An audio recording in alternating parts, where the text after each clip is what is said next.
Hi everybody, it's Nikki. I'm on day 16 of my 100-day challenge, and I'd just like to share something which kind of happened yesterday. And yesterday I was feeling very overwhelmed in the enormity of this challenge because I had to do the meditation in two separate hours yesterday, one at the beginning and one at the end.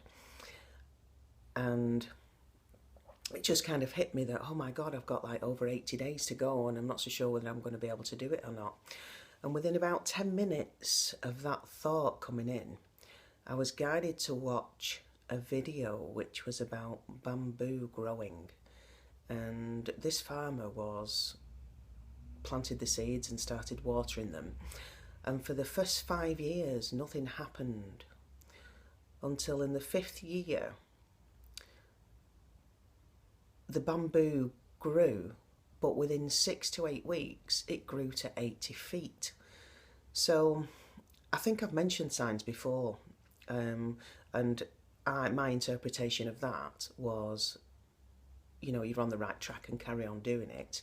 Just because it may feel as though nothing's actually happening, it's valuable time spent. So look out for the signs. And also I had a shift today in today's meditation, probably as a result of that, where I did actually sit for 2 hours consecutively, and it just kind of flew by. And so I feel like I've kind of had a shift because I had less interference from my ego telling me, oh, you need to do that, you need to do this. So I'm quite pleased with that. But what came in today's meditation was about asking for help. Because I myself have struggled in the past with asking for help. And whether you see it as a sign of weakness or failure, and I'd just like to share my own experience, which was when we were kids, my dad was really strict and controlling. And for those of you that know him, you had a bit of interference then with an apple request. For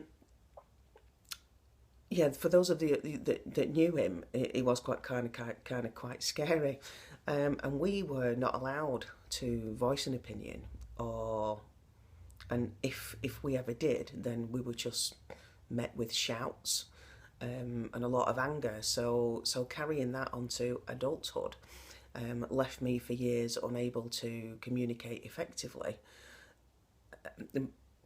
Very much a people pleaser, running around after everybody else, and making sure that they were all okay and that they weren't angry, and which led to my own illnesses along the way because I weren't able to express myself. So that just turned inwards, and I was quite ill a lot in my 20s and 30s.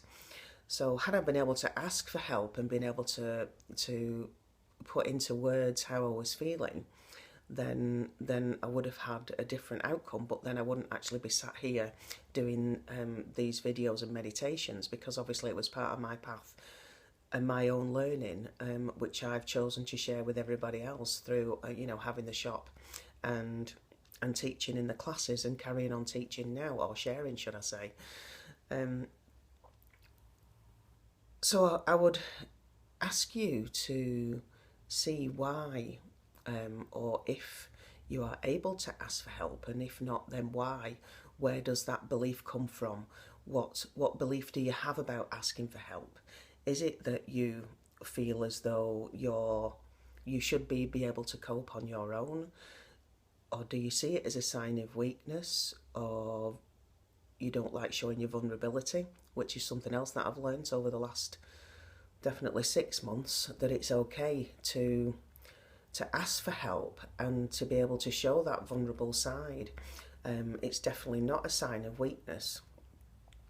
So I'm going to leave you with that today, and I will catch you tomorrow. Bye.